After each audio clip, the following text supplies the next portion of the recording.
বরিশালের বাকেরগঞ্জ উপজেলার ৪ নম্বর ওয়ার্ডের ২৩ বছর বয়সী তরুণ আসাদ, যিনি বাক প্রতিবন্ধী হলেও তার অদম্য ইচ্ছাশক্তি ও কঠোর পরিশ্রমের মাধ্যমে সাইকেল স্ট্যান্ডের জগতে নিজের একটি বিশেষ স্থান তৈরি করেছেন।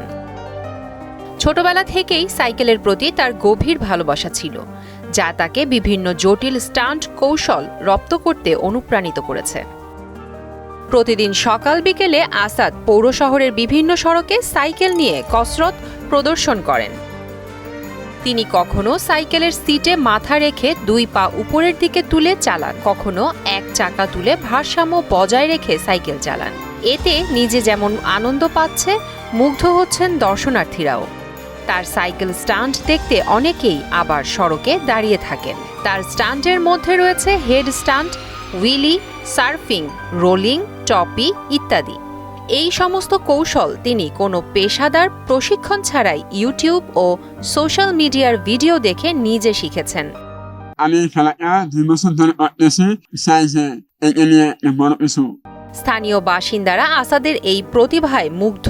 তারা মনে করেন, যদি সরকারি পৃষ্ঠপোষকতা ও উপযুক্ত প্রশিক্ষণ পাওয়া যায় তাহলে আসাদ জাতীয় ও আন্তর্জাতিক পর্যায়েও সাফল্য অর্জন করতে পারেন। এই ৮-১০ রকমের খেলা দেখায়।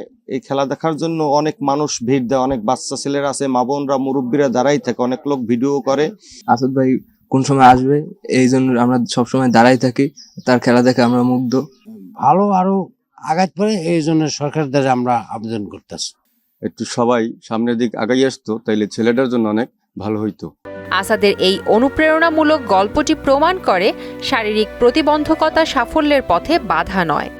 তার অদম্য মনোবল ও কঠোর পরিশ্রম তাকে সাইকেল স্ট্যান্ডের জগতে একটি উজ্জ্বল তারকা হিসেবে প্রতিষ্ঠিত করেছে। প্রিয়াঙ্কা নিতু, মোহনা ডিজিটাল।